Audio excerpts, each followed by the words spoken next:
Happy New Year. Welcome to the world's #1 podcast. I'm Ricky Gervais, with me Steve Merchant. Hello there. And Karl Pilkington. Right. We have had an overwhelming response from emails. To be honest, we're very grateful and thank you so much, but we've had over 4,000, which is just too many to get through.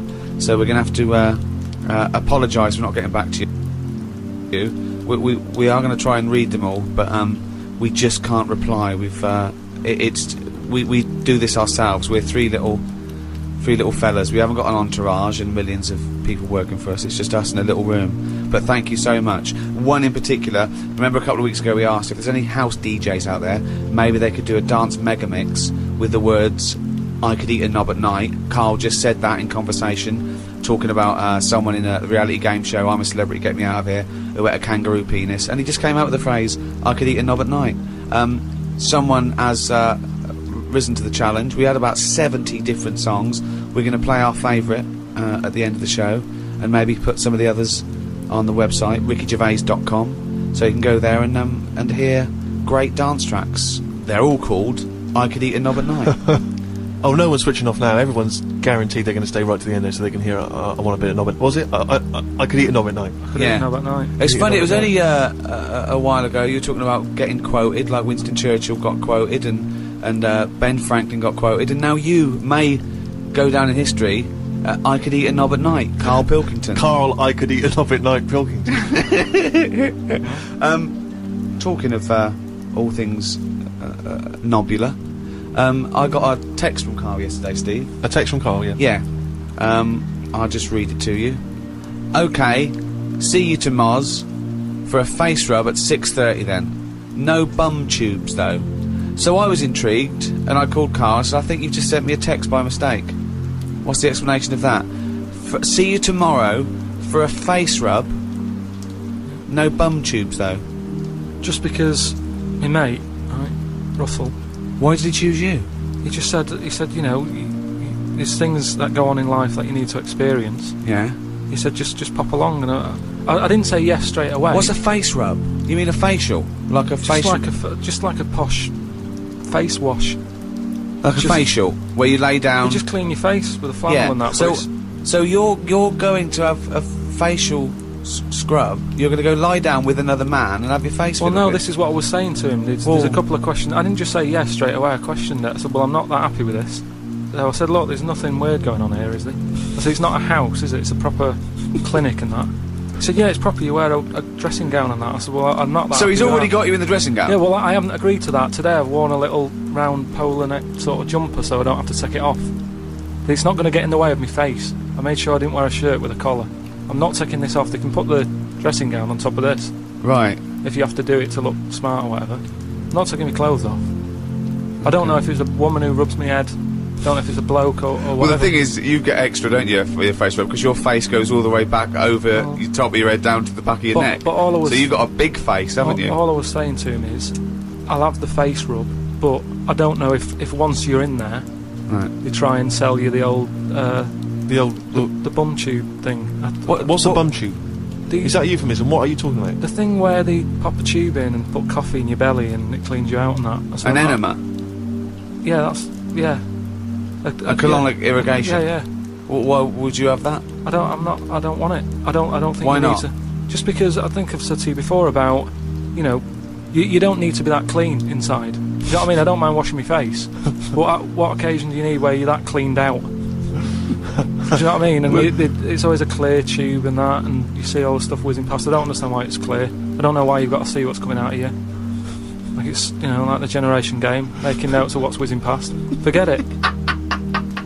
The Ricky Gervais Show on Guardian Unlimited. Over the Christmas break, I was watching some different TV. Saw an amazing documentary. It was called Tribes. This guy, and he goes and lives with different tribes around the world. These small little indigenous people. And there was one. He went to Papua New Guinea in Indonesia, right, Karl? He lived with the Kombai tribe. All right. Now, this Papua New Guinea is an extraordinary place because it is one of the only places left on Earth that hasn't been fully explored. There are parts of it that it's just blank on the map because they've never explored there. They don't know what's there. They don't know what's going on. So, firstly, that must already freak you out. Imagine that 21st century. They have no idea what's going on down there. But do they need to know? if there's nothing going on? Well, they don't know what's going on. There could be stuff going on. No, but there's no chance that they'll go, we haven't been over there, and someone goes and there's like an Arndale centre. Nothing's going to be there, is it? So there's no... Well, no I'll tell you point. what is there, okay? There's these various small tribes, okay? This guy goes, he's amazing, right? Now, the thing about these is that up until the 60s, and even more recently, some of these tribes are still cannibals. They're still cannibalistic, okay? Eating people from other tribes. This is going on now. Going on now. It's generally stopped, but it still does occasionally occur, alright? So this guy goes to live with them, right? They walk around, you know, obviously naked, except for a little leaf just above their genitals. It's not covering the genitals, it's just above the genitals. Do they know they could move on? Have they got a telly? Or have they seen a telly and gone, I'm not up for that? Or are they saying... It's not the Amish. They haven't chosen But what this. is the difference between the Amish and these people? Well, the Amish are a group of people that choose to live in that way. These people are just essentially untouched by civilization. I mean, they do have interaction with civilization, and people do come there, but they still live in this very, very almost prehistoric way. They go around. They have homemade weapons. They kill pigs and hogs in the undergrowth. They live in kind of tree houses. They did buy a telly, but there was nothing on because there isn't any broadcasters. They couldn't plug it in. Yeah. They're having an absolute nightmare. Yeah. But there was one guy, okay, now he said that his brother was dying. This was a couple of years ago, right? His brother was dying. He said to his dying brother, what happened? Why are you dying? This guy said, it was a bloke in another village. Okay, he goes over to the other village, he kills this other bloke, right? He eats him, or eats bits of him. The other village gets a bit annoyed. They go, what's going on? Why did you kill this bloke? He went, sorry about that, right? They said, well, you need to make it up to us. He gave him a pig. They said, a pig's not enough. They gave him 5 pigs. Hang on, who are they giving these pigs to? The tribe? To the tribe of the bloke who he killed and ate. So 5 pigs apparently made up for the fact that they killed one of them. They said, well, hang on, what are you going to do with this bloke's wife? Why were they bartering? Why didn't they just get the police in and say, what's going on? What police? Yeah. Why didn't they call Morse? I mean, what? Yeah. What? Why didn't they call in Kojak? Because he'd have sorted it out, wouldn't he? Or who else could they have called in? Columbo would have sorted it. I don't understand. What are you saying? There's 2 tribes. There's a number of different tribes, aren't there? I've just explained that to you. There's a number of small individual tribes in this dense Papua New Guinea forest. With a load of pigs. With a load of pigs. But the wife of the guy that he killed, Nate, they said, well, we don't need her now, we don't want her. So she had to come and live with the murderer of her husband. So she's living there now, you know, happy as Larry. But what I mean is, right, they're miles away from anything, but it doesn't sound like a great place to live, right? Could they not move? Could one of them go, do you know what, I'm sick of this, I'm moving or whatever, and go to a proper city? How far away is this, these Papa people, to the next... They're like the Smurfs, they're very like the Smurfs. But how many miles away from a place with a normal life going on? But think about this, Karl. Firstly, they don't speak the language, so they don't have any practical skills. They've got no experience of civilization. So even if they chose to go and live in one of these cities, what can they do? How can they function? They'll spend, 15 years just trying to figure out what, how everything works. Mind you, I have had the same thought about Inuits. Right. If you live in a house made of ice and eat fish all day, and then just stay in for 6 months, move. I really do. I mean, I don't understand why they're living there. I think there's some bacteria that has better lives than that. That's got to be offensive. Why? Okay, how about this is one of the weirdest things. This is one of the weirdest things, right? I'm sorry. An entire people, an entire race Just of people. dismiss. No, I'm not having a go, but I'm just saying I wouldn't fancy it, is what I mean. But they You know what I don't mean? We're living know in of ice. another world. How can they imagine that they could... Oh, I'll tell you what, this is boring. I'm tired of hunting for food and eating fish from the river. I'll tell you what, I'd like a world where there's iPods and room service. I'm going to go and move to New York. They're not thinking like that, are they, Karl? Because they don't know about this other world. Which is why, in a way, Karl can't offend them, because they are not listening to this podcast. Very unlikely. Very unlikely. You're not going to get any nasty letters from Eskimos, or Inuits as they want to be called now. Does an Eskimo ever... Inuit. Do they ever Inuit. meet like an English person on holiday, and an English person goes, it's choppy here, isn't it, or whatever? Well, what do you think? It's just that people go to, Steve said before about places he's been to where people are still walking about with swords and that. people go to these places on holiday now. They like a little bit of danger. They like to see how the others live. So all I'm saying is, we know they exist. The Papa people. Maybe people aren't going there. It doesn't sound like the best place.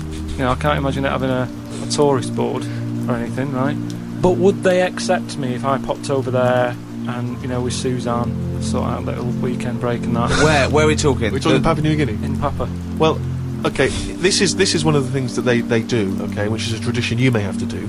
These kombai, right, they invert their penises. So they push their penises back up inside their bodies. Like a sock. What for? Well, Keep it out of the way. Of what?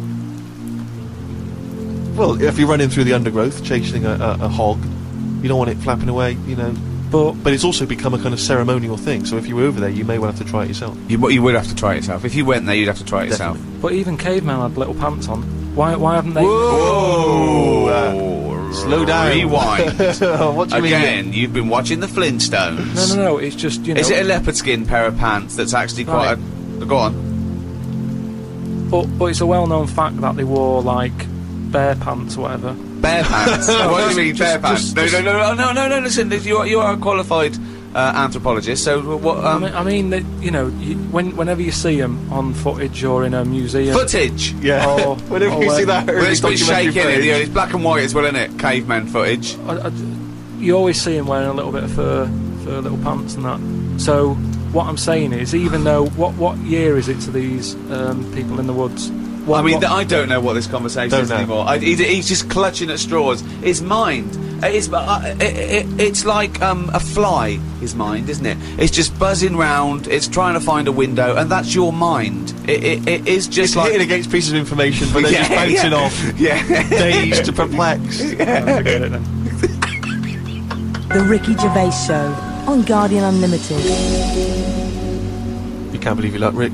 Paul, the party animal Parker's been in touch. I imagine the kind of New Year party he was having last night. I don't want to think about it because it gives me a hangover just thinking about what that dude got What up that to. dude got up to. Yeah, come on then. Man alive. But anyway, he never stops. He never stops supplying us with little tidbits. Oh, Little what's odds and ends. what's PP done for us now? He just Come on. likes finding little odds and ends and just sending them in. And remember when we used to years ago we used to do that thing where we'd read headlines. Yeah. And sometimes the headline is all you need for the story. Yeah. And this is what's great about this one. If you give me a news at 10 style bong. And now the news at 10. Bong. Boy waited while doctor rode unicycle. What does Yeah, that mean? well, amazing. A hospital has apologised after a 6-month-old boy waited 2 hours for treatment while a doctor rode up and down a ward on a unicycle. Paula Dadswell has taken her son James to her local general hospital with suspected gastroenteritis. I should point out now, James was fine, it was not a problem. But she spotted the doctor pedalling the unicycle, but was astonished when the same doctor later walked over to examine the child. Miss Dadswell said, "We took one look at the doctor and said, 'You must be joking.' His face went bright red." A spokeswoman for the hospital said, "Of course, we are sorry if distress was inadvertently caused to the mother, and we've offered her our apologies. But let's also remember that we should try and make hospital wards less intimidating places for patients, and we regularly provide diversions that are not directly related to medical care. Many parents have commented favourably on this approach, and indeed about the unicycle." What I like about that story is that it's the most important job in the world, Yeah. and the most useless. Being a doctor is saving lives. It's incredible. It's so noble. Riding a unicycle is the most useless thing Yeah. you can do. It's that to me is plate spinning, Yeah. juggling. Yeah, it's Flame eating. who goes into plate spinning? Is it like the father going, "Son, when you've finished university, you can take over the business"? But I want to be a doctor, Dad. Look, the plate's nearly, and you're hooked, and you Yeah. give it a little push, and you're there, and you're hooked. It's a dying art. You don't see it as often as perhaps you once yeah, did. Dad, I want to be a doctor, but the plate's nearly dropped, son. And unbelievable. But what I can't make out from that story is whether the doctor he'd done the 7 years medical training, and then they said, "You're working at this specific hospital." Yeah. They whipped out the unicycle. They Yeah. said, "You're going to need to learn that as well before we can put you on the wards." Or whether he was practicing. Who knows if he was practicing? Do you know what I think happened? I think the bloke in charge of the hospital, there was 2 people up for the job. this fella, who was brilliant, he got Yeah. a first from Oxford, he was amazing, and the bloke in charge, his nephew. yeah. And they both scored the He same. did an Open University course. Yeah, and they went, well, you're both very good, but who can ride a unicycle? He whipped it out. Yeah, He yeah. went, have a go. Yeah, and he's been practicing. Unbelievable. But it's also the idea that if it is indeed something which the hospital has initiated in order to cheer people up, particularly kids, yeah, I mean, it just seems like a dangerous thing to be doing in a hospital, with all due respect. I mean, I think so. You could pull out leads, wires. Anything could happen. I know, yeah. They get you to turn your mobile phone off when you go into some ward. So please leave your unicycle here. Surely, do not no unicycles beyond this point. If you have a unicycle accident, of course, it's a great place to be. It is a good It's an place ideal to be. space to be already. But who rides the unicycle anyway? Do you know what really annoys me? We live near a park. It's a lovely park, and on a Saturday for about 3 hours, there's some twat hippie with braids, dreadlocks, sitting there, playing one drum. How can you play one drum? He thinks this is brilliant. This is therapy. It's I want to shut the fuck up. It's nothing. It's not music. It's not percussion. It's not expressing anything. It's just No. annoying. Yeah. Tell you now, this would be my worst nightmare if you were to take me on an evening out. You What? say, Steve, we're going tonight, right? You can't get out of it. You've got to do it. It's 2 hours. Stomp. Oh. Stomp, where they put dustbin lids on their feet. Now, I mean, I've seen a little bit of it on the Oscars. Yeah. It's all right for 30 seconds. Well done. But 2 hours. What is that show? What is the Stomp show? I don't know. I mean, Jesus Christ! After about 15 minutes, you've had enough of that. Surely. I'm assuming there's not really a story. Are they bin men?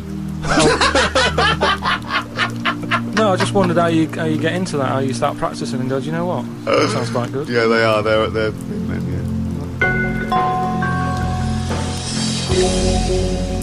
I was shopping with Karl before Christmas, and we went round sort of Piccadilly and St James's and those really beautiful shops around there. And I went in one shop. You had to ring a bell to enter. Yeah. They came down, and it's like a iconoclastic sort of shop where they found things from churches and nearly all Russian 16th century pieces onwards. This beautiful carvings and paintings and statues and everything. And I was wowed by it. And this bloke clearly loved his work, and he was, enthusing to me about these stuff. This is from the 16th century. This is Russian. This is and I went, oh, it's beautiful. And as I was looking round, I heard Karl sidle up to the bloke and go, what's the newest thing you've got here? Yeah. Sure, that's his first thought. I mean, that is the wrong question to ask of a man who's clearly in antiques. Yeah.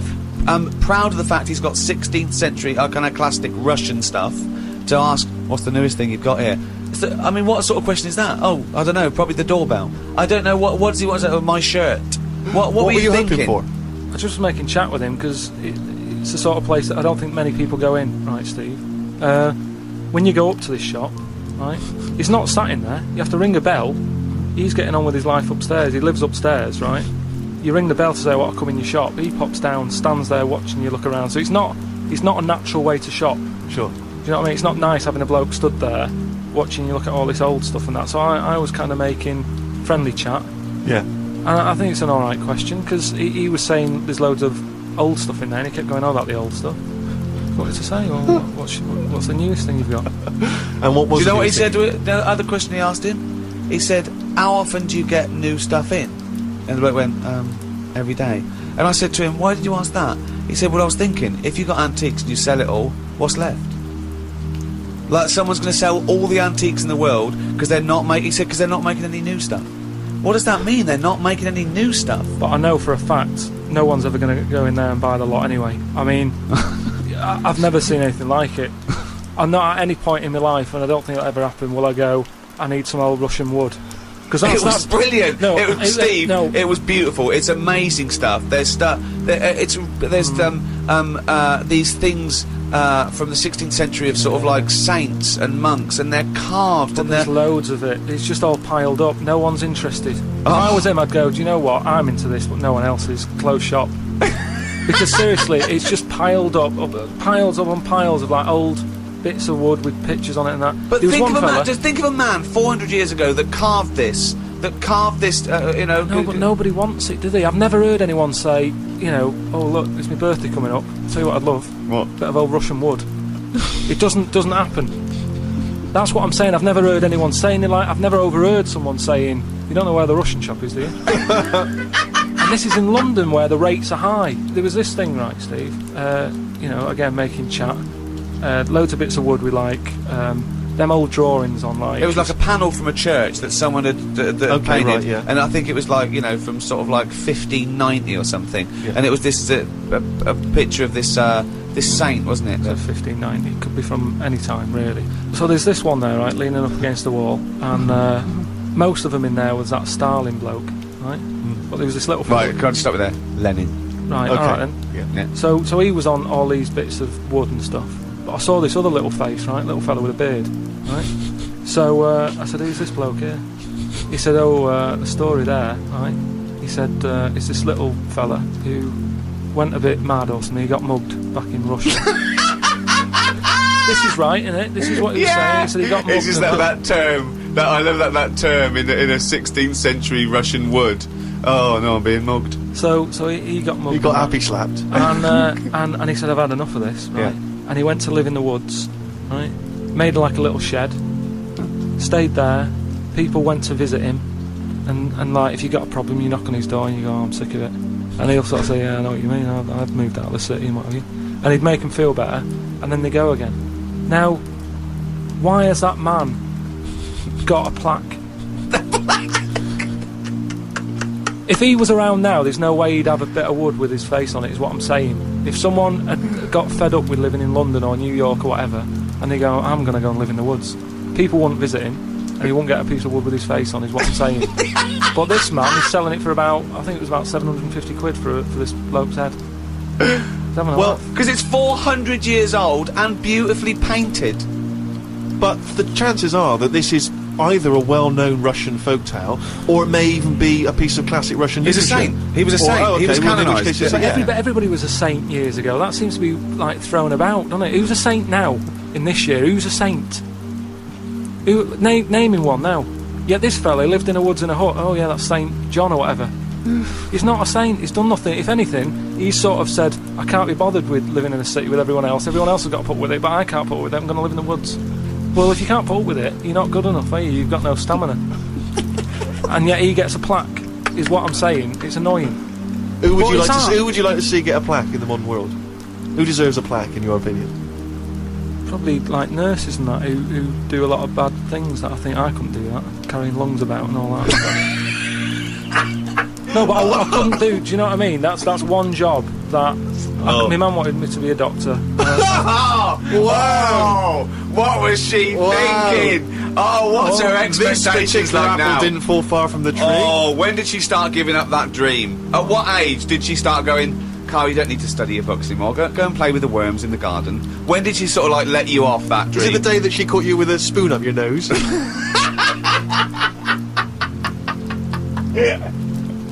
From the creators of The Office, Ricky Gervais and Stephen Merchant. Extras, the first series, now on DVD. Who are you? Nobody. What's that? Who?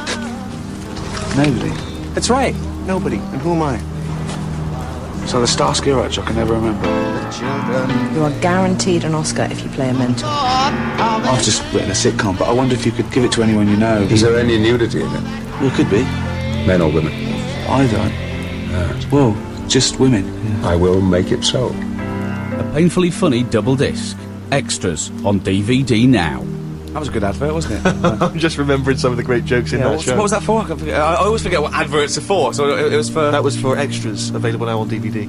So if you've got vouchers for Christmas, you could go to a shop and buy... Go to the shop, yeah, Extras. definitely. Absolutely. You could walk straight into any kind of shop, high street shop, and say, excuse me, have you got extras on DVD? I've got some vouchers, and exchange them for a copy of the DVD. Right, and that's big in England and America, isn't it? It's on HBO in America, so it's a very successful... Americans, I guess, the great place to buy that would be on say, one of the websites, Amazon, or one of the internet shopping .com or companies, .co.uk or Play and search for it there. .com. And I mean, if it's going the way of The Office, which is the most successful British sitcom ever, I mean, I'd invest now. I'd say I was round at the beginning. I bought extras on DVD the first year it came out. Get a first edition of the DVD. Get a first edition of the DVD. That'll be highly collectible. And there's great extras on there. You see Sam Jackson and Kate Winslet and Ben Stiller. Rick, there's some wonderful behind-the-scenes footage, and there's some wonderful little documentaries about the making of the show. I mean, to me, it just makes perfect sense. It's still a great way to see in the new year. Right, but if you are going into Amazon .co.uk and you're buying extras, buy a copy of Flanimals. More Flanimals is available now. Yeah, I don't get any money from that, so I'm not gonna talk about that. No. Just buy Flanimals, more Flanimals. Well, don't keep going on about Okay, it, that's not fair. extras. Yeah, exactly. Coming up, the Mega Dance remix of I Could Eat a Knob at Night. Plus, of course, Monkey News. Yeah. And if you've got any monkey news, by the way, just email it in. What is it? podcast@rickygervais.com. That's right. But don't be asking any questions about monkeys and that, because there's too many people asking about what's going on in monkey world and that, and I can't do it to everyone. Well, you're gonna bring up any kind of big monkey information. If they need monkey to know news that, every week, I'll have it every week. But it's just that a lot of people, they've got a taste for it. They wanna know Talking what's of going on. monkey news, if you want to learn more about Karl, we've just put up a big biography, and there's some pictures that you haven't seen before of Karl Pilkington, and you can go to rickygervais.com and check out the roundness of his head and some of his stupid ideas. But anyway, talking of emails and that, right? Nick Decker, who's emailed from Australia, right, Melbourne. He's been going on about dolphins and that, problems with dolphins. What problems? He's just saying when that wind happened. What? There was like a bad wind thing going on, and Not your Auntie Nora again. There was a load of dolphins in like a bay. Hold on, wait a minute. What bad wind? In America, they had that Hurricane Katrina. Yeah. Right. And there was like a little bay with dolphins in it, and right, with all guns on them and stuff. What? Whoa! Rewind. What do you mean? Do you know dolphins? they use dolphins, don't they? They say they're an intelligent animal and stuff. Yeah. And they've got them all they've all had the training. They're all like ready for battle and stuff. Right. Got like rifles on them. What do you mean rifles? How can they hold the rifle? How can they hold the rifle? No, it's sort of on a strap and that. What do you mean it's on a strap? I don't know what they kit them out with, but they're just ready for war. What are you talking about? Listen though, that isn't the point. Don't worry about it. Oh, we leave But what that I'm one, do saying we? is- That's not the point. So let's leave it. So they're swimming about. And that, Yeah, in this with little bay. rifles and berets. Whatever they've got on. Yeah. Right, ready for battle and stuff. Yeah, ready for battle. Yeah. The wind comes in. The wind comes Hurricane in. Katrina. Makes a wave and that. They get out of the little bay. Yeah. Still all kitted out with all the weapons. You're talking and that. bollocks. Steve, do you want to look at the Well, email, mate? there's no way. There's loads of dolphins now swimming round, kitted out Causing with problems. guns and that, with a strap. How can a dolphin hold a? Whoa. Again, you've been watching Planet of the Apes. They just say they say they're an intelligent animal and that. Yeah. People are trusting them, right? Brilliant. Look, here's a dolphin. Oh, he's trying to talk to us.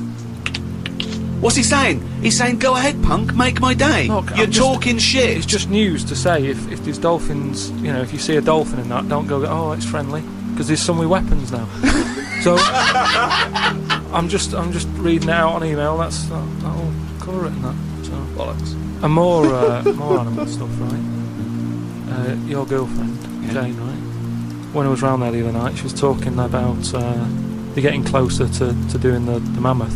Oh yeah, they're genetically engineering it. They're a few sort of million bits and pieces away, but they reckon they're going to be able to build a living mammoth in 2 years. Yeah. Really? Yeah. apparently, What sort of Jurassic Park type stuff? Sort of, yeah. Yeah. What do you think of that, Karl?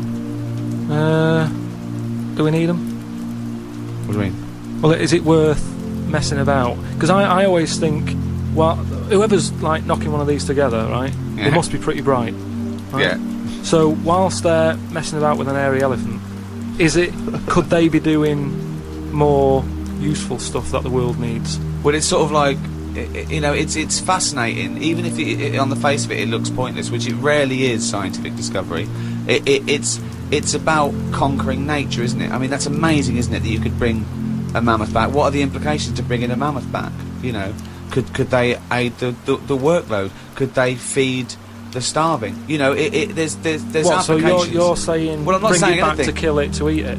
Well, I'm not saying anything. I'm saying that rarely is scientific discovery pointless and a waste of time. In the greater scheme of things, we learn from this, don't we? The fact that it can map DNA of a mammoth. What are the implications there? Could we bring back, I don't know, Churchill? Could we bring back Nelson? Would we want to? Is it moral? That's another question. But the feet alone, and I don't mean its feet. I don't mean we can bring back mammoth I could feet. tell that was what he was thinking when his eyes moved.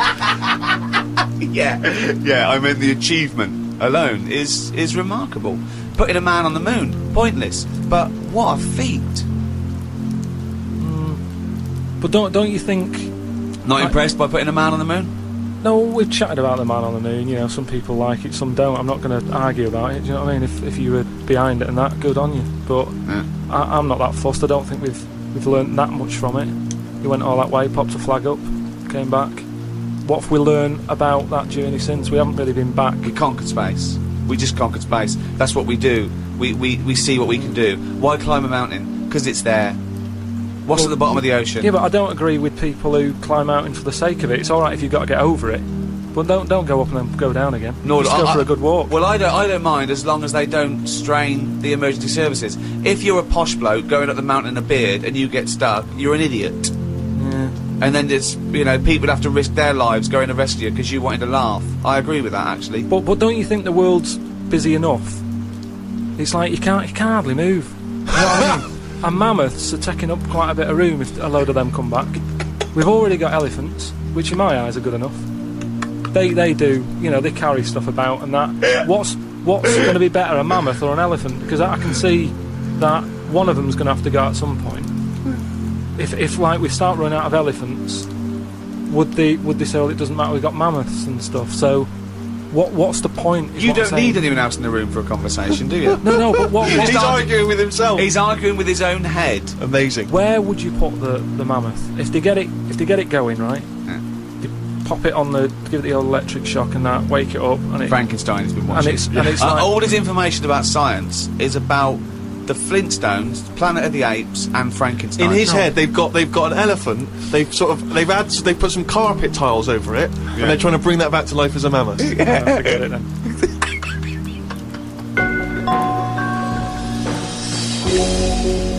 Karl, can we have some monkey news before I die? Oh, chimpanzee that monkey news, yeah.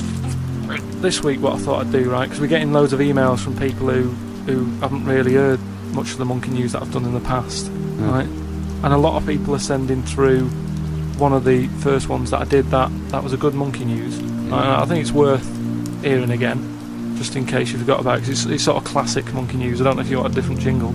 Well, no, I mean, it's just, you know, if it's anything that you've ever said, it's not true anyway, so carry on. Well, it was a true one, because this is the one that, like, this is like world-known monkey news. A lot of people send this through, it's the most popular one, right?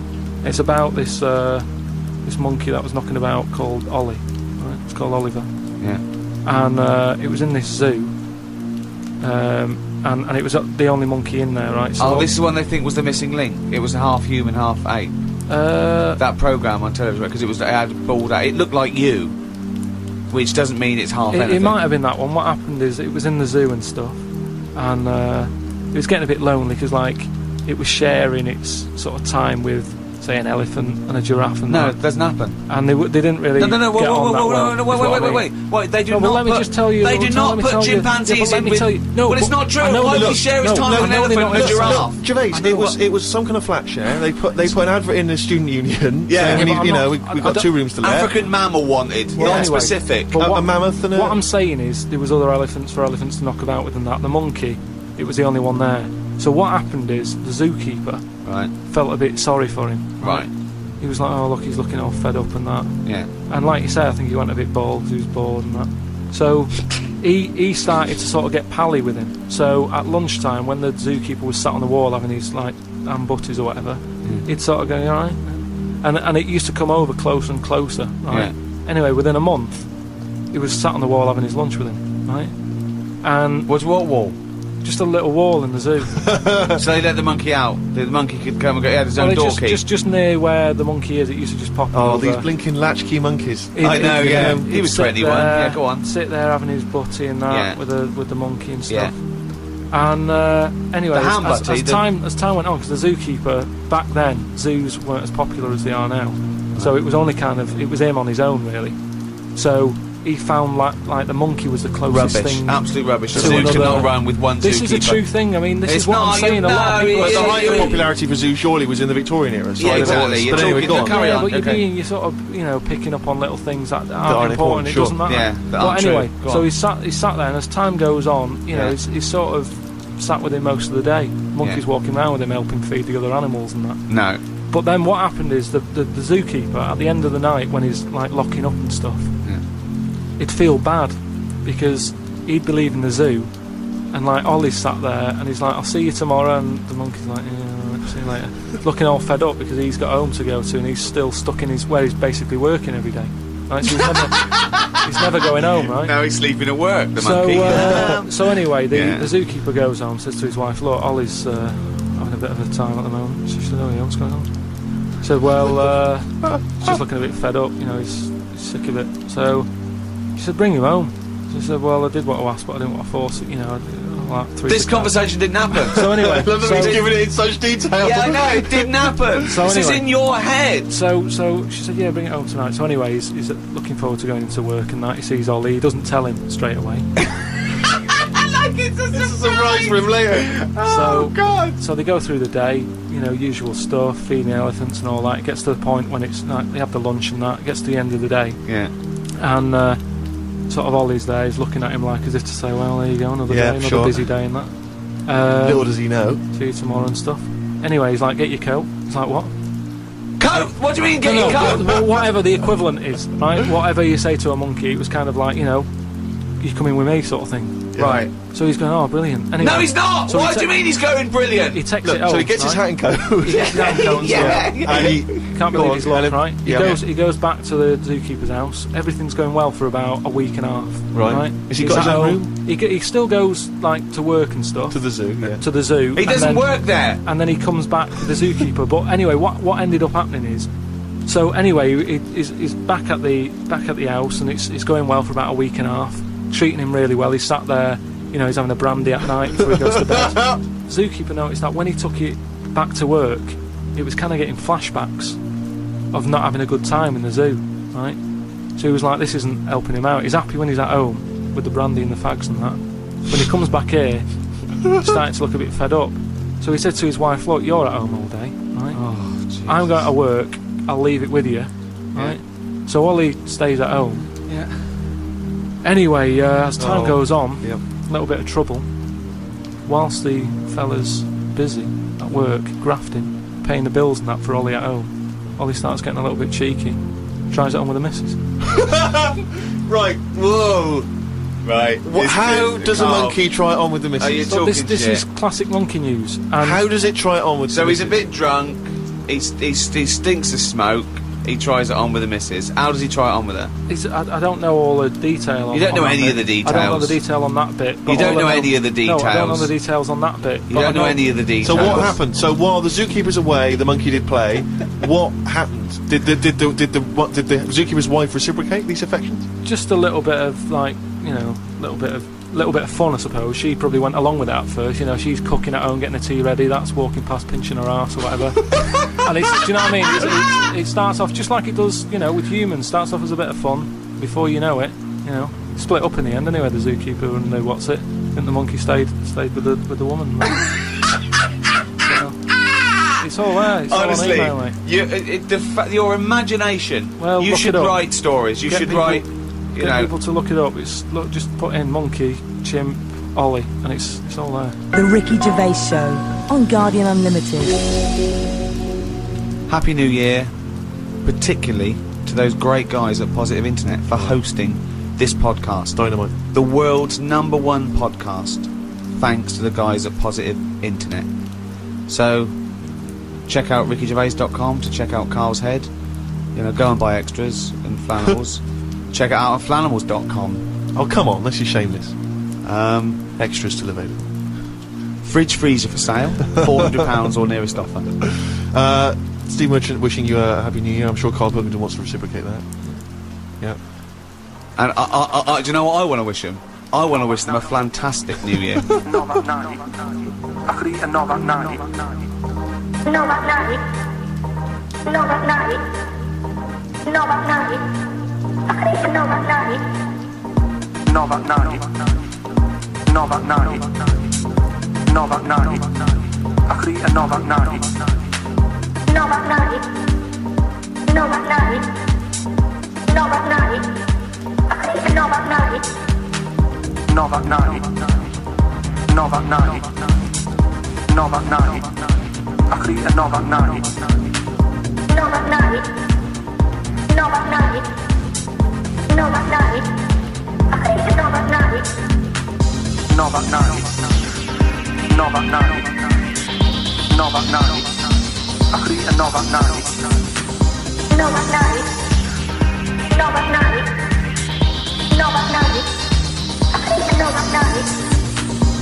Right, you're talking shit. Explain yourself. Welcome to the 6th podcast in a series of 12. The Ricky Gervais Show, available online with me, Ricky Gervais, Steve Merchant. Hello. And Karl Pilkington. Alright. Halfway through after this then, Karl. Yeah. You enjoying it? It's alright, no? It's had a great response. We're the #1 podcast in the world. We've had thousands of emails and messages, and it's just great to know that people all around the world are listening, don't you think? Yeah.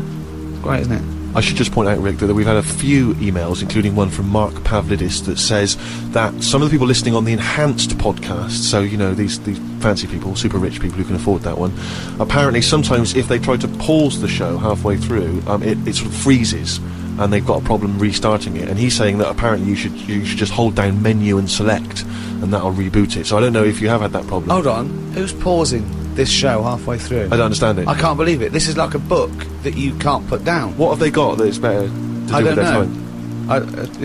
time? What can be better than listening to Karl's drivel and his stupid theories? Unbelievable. We've got a little email straight away, Karl, from Nikki in Beverly Hills, California. She says, Karl, you rock.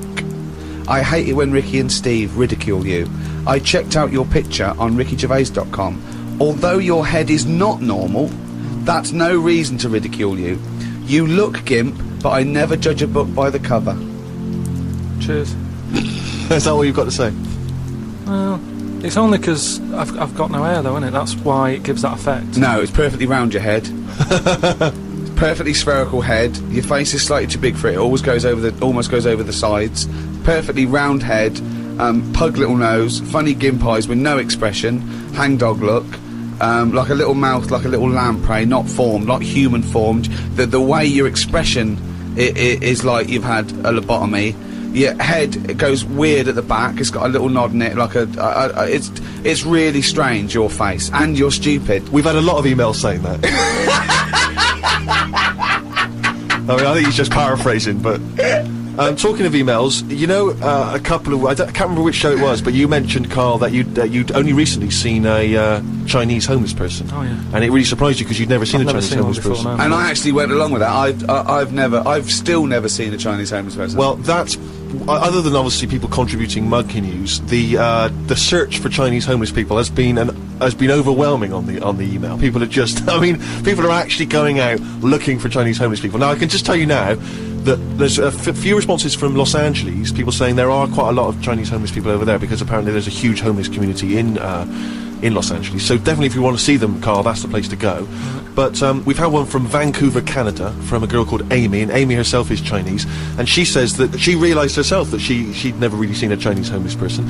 And although she says that apparently Vancouver has the first or second largest Chinese population in Canada, she'd never seen them, and she actually went for a walk around the Chinatown in her area looking for them, and she could not find any on that particular day. So again, Canada obviously not a place to go for a Chinese homeless. It was just a point, though. I don't want people sort of... Well, hold on though. Wait, I'll stop you there. Hello, Ricky, Steve and Karl. I live in New York City and have seen a Chinese homeless person. Not only is he Chinese, but he is also a midget. He's been living on the streets for the last 30 years.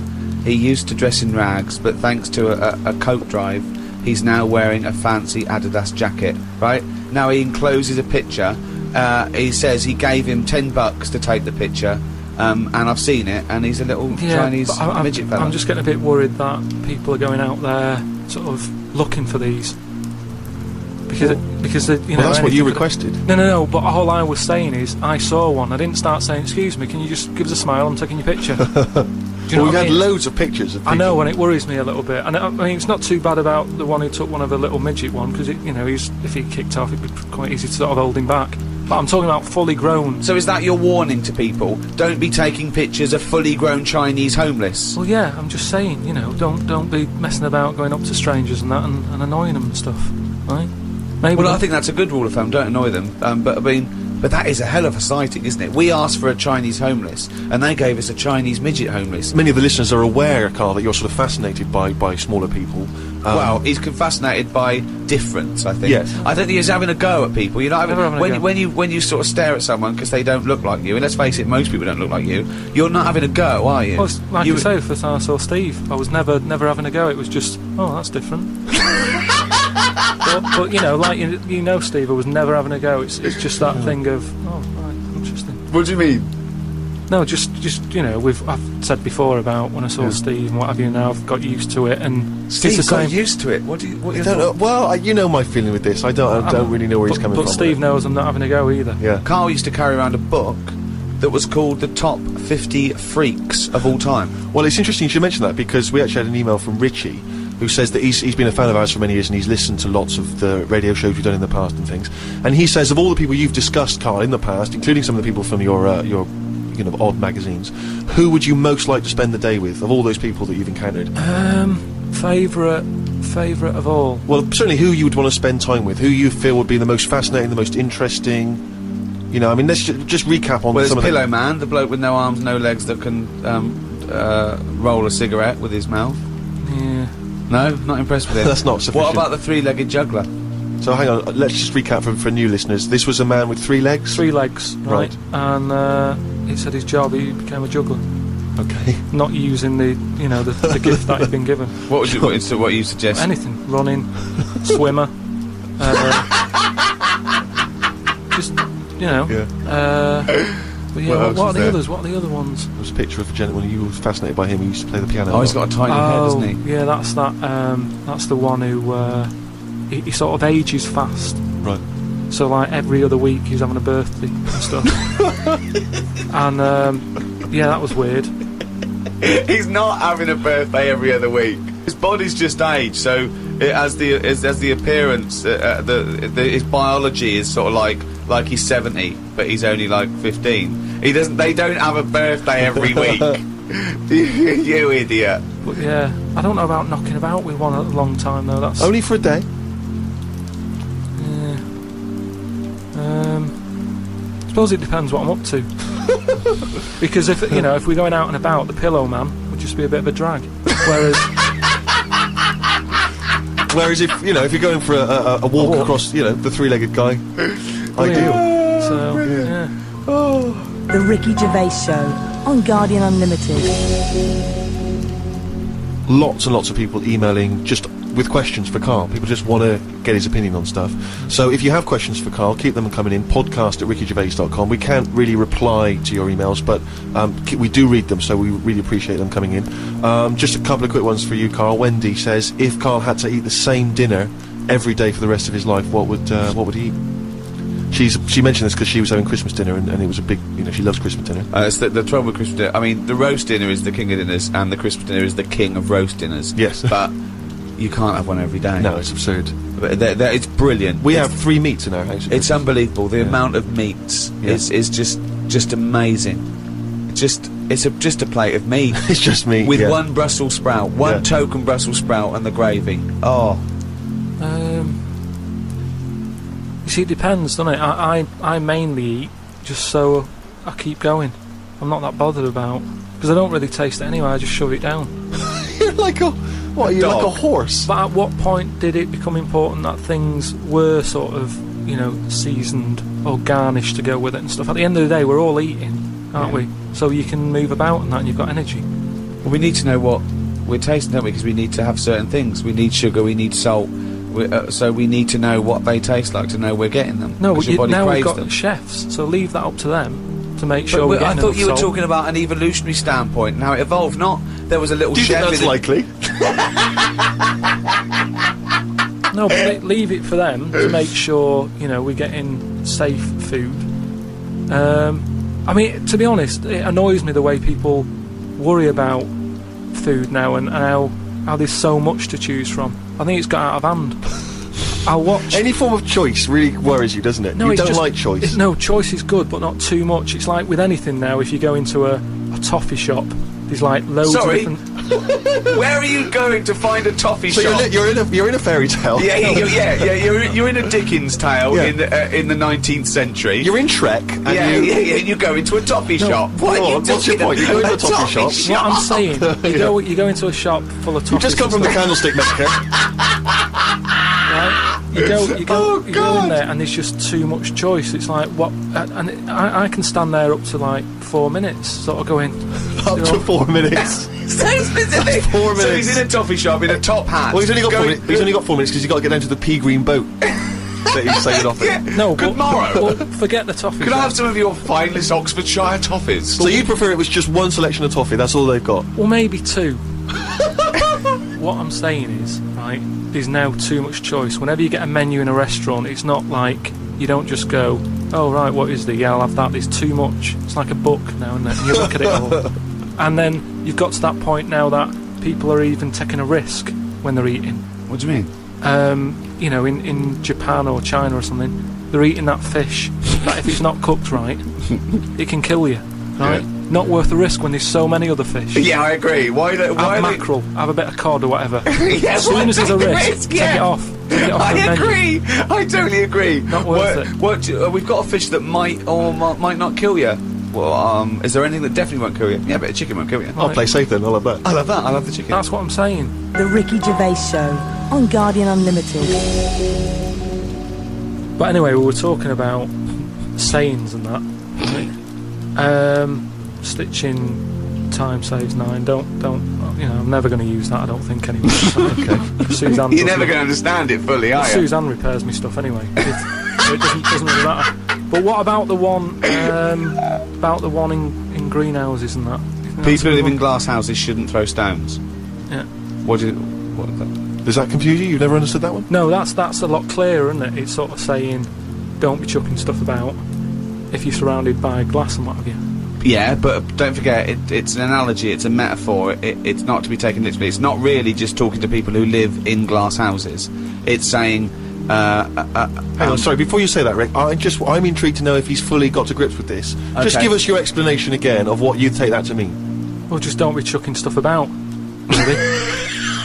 So, well, if that was it, they just say that. No, but that saying's been around a lot longer than we think. That's when people probably did live in basic glass houses and stuff. No, what they mean now. Who has ever lived in a glass house? So cavemen went from rock to a nice crystal structure, did they? What are you talking about? When did people live in glass houses? What they mean now, when that saying's used now, they mean sort of, you know, plasma tellies, ornaments. No, they don't. You're saying don't chuck stuff about because you'll break it. No, it's not about damaging your own property. They don't mean you're inside the glass house throwing rocks inside your own glass house. It's a metaphor.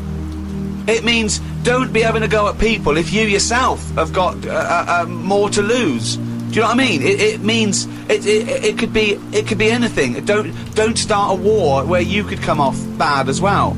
It's about how fragile your situation is. If you live in a glass house, metaphorically, don't throw stones at someone else, because when he throws it back at you, your house is more easily damaged than his. Again, metaphorically. It doesn't mean that if you're living in a glass house or in a house with other precious objects, you don't, in your own home, throw bricks about. Because that would be a very specific audience that I was trying to reach, that phrase. I mean, let's be honest, what kind of a mental Do you know case? what? I think we've got the crux to this, right? I think I can answer. Right. Karl, what is an analogy? It's sort of like a little story told quickly. Isn't it? It's a little story told quickly. To what end? Well, it depends what the story is. Okay. Depends. Give me an analogy. Well, for me, I thought a one with the greenhouse. Yeah. Right? It's a greenhouse. Before it was just a glass house. Yeah. Alright, then a glass house. Okay. Right. What I mean is that glass house is metaphorical.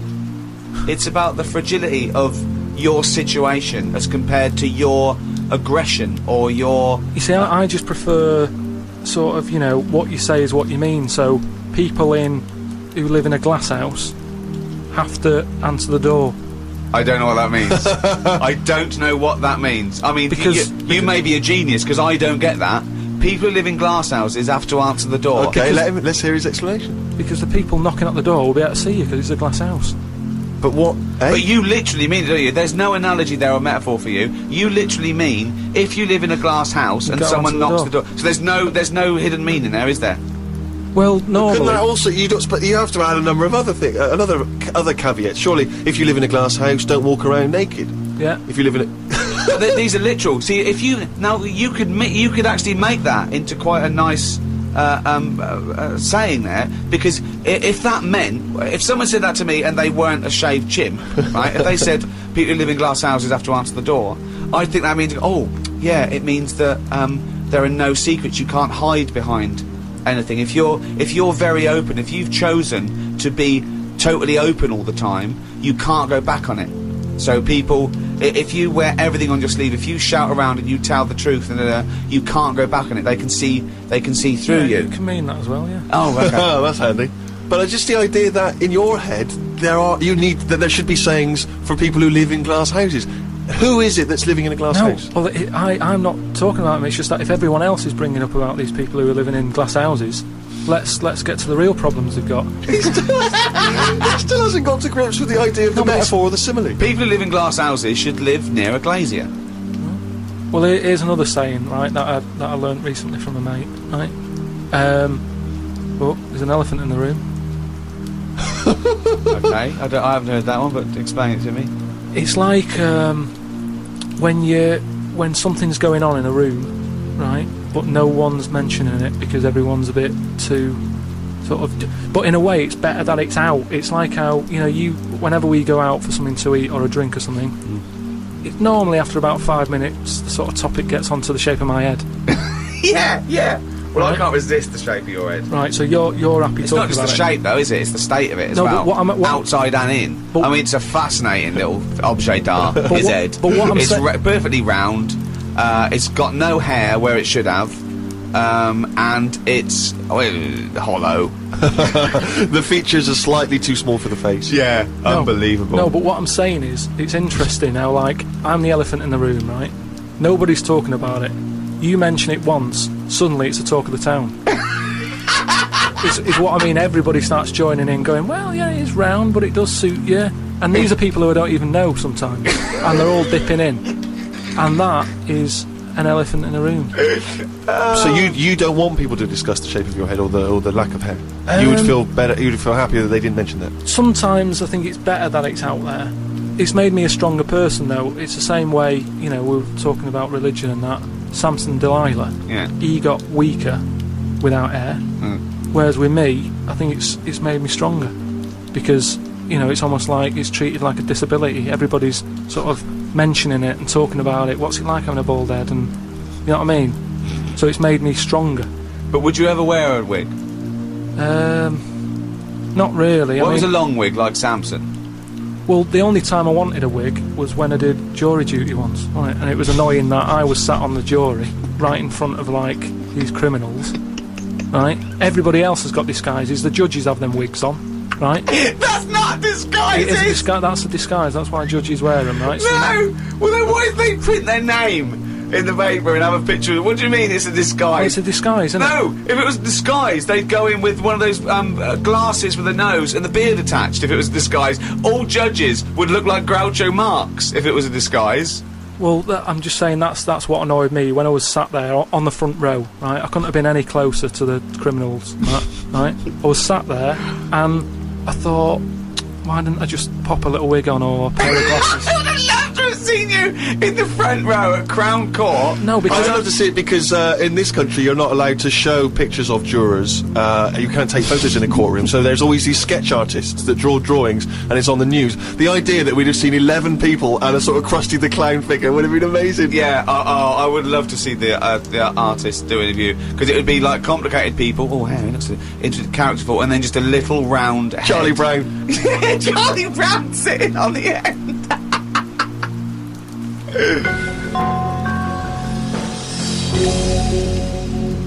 Karl, you said that your New Year's resolution was that you were going to learn something every day. Yeah, Have you learned anything today? if I can. Today, like, I don't know the full facts of it, but Could I just say that when someone says they learn something new every day, that doesn't count if they forget it the next day. no, Because that'd be Groundhog Day learning. well, the thing I learnt today was about an octopus. Oh, Go yeah. on. What they can do is, you know, they've got 8 legs and that. Yeah. They Tentacles. can use 6 of them legs to cover their head so they look like a little stone, and use the other 2 to run off. Right? But that's, He's thinking of Squiddly Diddly. Yeah, it's a Disney image in his head, isn't He's it? thinking No, of Pink. but anyway, but anyway, that's you know. So that's it's not the Pink main singing thing. a song in your mind and running off, yeah. No, but anyway, but something else I learnt, right? It's mainly about animals and that, because that's Yeah. normally quite interesting. Yeah. There's a chicken somewhere, Oh, yeah. Oh, yeah. And Specific. and the owner of it was getting fed up because, you know, he had to feed it and that, but it wasn't. Embellishment. it Guesswork. No, go on, let's hear it. It wasn't giving anything back. No eggs. No eggs, right? So he was like, oh, I'm sick of this. Anyway, someone told him, pop a little axe next to its little house, right? So when it comes out in the morning thinking, oh, I'll have another lazy day doing nothing, right? He saw this axe, and suddenly it was like, oh, right? I'm Next for the day, chocolate thought, yeah. it laid about 6 eggs. It's rubbish. Through Squeeze them worry. out. It's rubbish. Quick. The chicken wouldn't recognise an axe as a threat. It wouldn't be able to reason that I better start working, or I'll be meat. I better start. It's absolute rubbish. Once again, it's this ridiculous thing you got that one personifying animals to reasoning powers better than yours. I mean, I think, you know, you make chickens and monkeys cleverer than you in your stories, which is weird, okay? It didn't happen and wouldn't work. Next. What else haven't you learnt today? No, well, as always, things like that always get me thinking. What else haven't you learnt today? No, hang on, Carl? he's got his mind's working now. This Go on. apparently has got his Yeah, mind so that's working. rubbish. Well, do you think then that it's worth looking after animals then if there isn't any memory? If they don't know what's happening anyway? You're always going on about don't be cruel to things. Yeah, why would you be cruel? There's one thing about imagining chickens can reason, and because they can't, being cruel to them. Why does it matter whether an animal can reason or not for you not to be cruel to it? The reason I don't like blood sports isn't the fact that there's a fox missing. It's the psychology of the people that get off on seeing an animal ripped to pieces. They wouldn't like it if it was a robot. They wouldn't care. For some reason, in their psychology, they like this sport. Why does it have to be a sport? They're not culling. They're not putting things down for a good. They like to see this fox ripped apart or a bull tortured for their own pleasure. That's why it shouldn't do. Why would you ever want to be cruel to an animal, whether it can reason or not? No. I mean, I don't mean really cruel, but I mean like there's an advert on that's on in the in Britain, advertising some supermarket, right? And it's saying, we look at before we kill our chickens and what have you. They have a great life. This is like the voiceover, and you see Happy Chicken. Yeah. And it's going, we give it a good little house to live in. It's got straw. Yeah. It eats good. Yeah. And then we kill it. Right? Yes, well that's better, isn't it? Well, no, I don't think it is, though, is it? Because at the end of the day, if I was that chicken, right, I'm that chicken, loving my life. I can't believe me luck, right? Well, we'd be pleased because at least he'd be able to do the show and we'd have some interesting conversations. Yeah. So there it is, right, wandering about. It's got its nice little field that it's working on. Yeah. It's got its nice food and everything. But it's going to die. Yeah, we're all going to die. But then, if you were like a rubbish chicken, that had like a rubbish life, you'd be going, oh, kill me. Carl, they're not thinking what's going to happen tomorrow. They don't know that they're going to get for the chop, are they? A chicken's not going, I'm fed up with this. I can't wait for that axe to be used on my neck. Yeah. Well, that's another. Now you've mentioned the cutting off of an head, right? Yeah. On the chicken. That's something else I've learned, right? It's like a pinball is mine. Amazing. Isn't it? Ding dong bong dang. Oh, Ed, ding, ding, chicken, ding, head off, bing, doing. No, right, but this was in a proper science magazine as well. Right? Yeah. So you can't have a go. This wasn't something on the internet. This was printed in a magazine. You read it, Okay, and what was it? and here comes the filter. It's going to come out nonsense. Right, well- you could have Professor Stephen Hawking sitting there whispering stuff in your ear, and it could all be true. But when you said it, gobbledygook. Well, let's see then. Let's see, right? What they've done another experiment, right? Yeah. They've cut somebody's head off, right? And you know how they used to do it in the olden days, where they'd put your head in a stock, cut it off for whatever reason, right? You've done something wrong, right? And the question that everybody used to talk about in the village was, I made eye contact with it, right? And it was a bit worrying because he was looking at me and he looked fed up and that. No, it's dead. So they've put a bit of work into this, and they've done it again somewhere, right? And they've worked out that when the head comes off the body, it stays alive and that No. for 30 seconds. Well, no, they don't know that. They can never know that. No, they did it. They did this No. experiment. What's alive? The What's head. alive? But there's loads of issues here. One, no one's experimenting with human beings cutting their head off, Karl. Well, Two, no. So you read No. this in what? Executioner's Monthly? This Yeah, is in no, a two, proper- Karl. It's what your definition of alive is, because you can be alive and have no conscience. No, but this is where it gets weird, right? I haven't told you that. This is where it goes weird. You talking about it? So the head's off, Yeah. right? And what they did was they chucked a load of questions at it. All sanctioned by the government. Yeah, this is all fine. So the head lands perfectly on the neck and goes, what do you want to know? And it said So they're asking questions, and it's going, do you know what? To be quite honest, I don't answer your question. I'm a little bit annoyed about the execution still. well, that was the interesting thing. They said it's about No, it's not. It didn't happen, Karl. me hear. Oh, don't talk Let shit. me hear it. What are you talking about? Who? There's people around in white coats going, quick, ask it a question. It's bleeding. right. So they said for about 25 to 30 seconds. The last 5 seconds, it is sort of like can't be bothered answering them. Right, but prior to that, But apart from that, they were chucking stuff. I don't think it spoke. I don't think it was like 2 and 2 4 and stuff. It was more. It was to do with blinking. So blink once if you say Oh, yes, blink twice. So I told it, said, listen, when you die, you're probably not going to be able to talk because your jaw's going to be on the ground. You're not going to be able to open your mouth. If you do, you'll fall over backwards and hit your head. Now listen, blink 1 for yes and 2 for no. Yeah, right. Yeah, not too bad. Yeah, Well, the act's nice and sharp. Yeah, promise? you're Do you talking promise? shit again. You promise to do it? Yes. All Yeah, right. well, yeah. The thing is, they wouldn't be able to do it with you, because if they cut your head off, it would just roll. It would roll away, because it's perfectly spherical. They would go, oh no, there's Plus, no... Oh. it takes about 20 seconds whenever you ask Karl anything for the question to process and for him to start to formulate an answer. Anyway, if people listening and that, if they learn anything, that's amazing. Yeah. Just send it in because Because it'll come out gobbledygook when Karl tries to translate it. Interesting facts is what we're after then. Plus, also, if you've got any questions for Karl, if you just want to see how his mind works, then you can get in touch with us. Or whether his mind works. Indeed, we've Any some proof of doctors, that. psychologists out there. Podcast at rickygervais.com. That's how to get in touch. Karl, it's what we've all been waiting for. Oh, chimpanzee that monkey news. Right, well, this one sent in from Sam in New York, right? And it's about a fire that happened, right? In a really, do you know, like in New York, they have loads of big buildings, don't they? Yeah. Right, really, really tall ones and Skyscrapers. stuff. Yeah. And there was a fire in one of them, right? So they did as expected. They called up, fire brigade and that. They turned up, right? Fire engine parked up. It's like, right, where's the fire? And they said, oh, it's on like floor 100 or whatever. And they said, oh no, we've brought the fire engine with the short ladders, Stupid mistake, but go on. right? So anyway, so the fire's going and that, and they're saying, is there anyone in there? They go, I don't know, there might be someone up there, but the telecom's not working and stuff. Who do you think might be up there, Rick? I don't know. But Just a woman, I imagine. Just a woman or a child. is there a fireman that could climb up a building at all without a That ladder? seems unlikely, but go on. Go on. So anyway, so they said, well, how are we going to get up there? Yeah. We can't. But they've only brought the short ladders. No, we can't. Let's go home. Okay, that was monkey news. So they said, well, there's a lot of like grippage.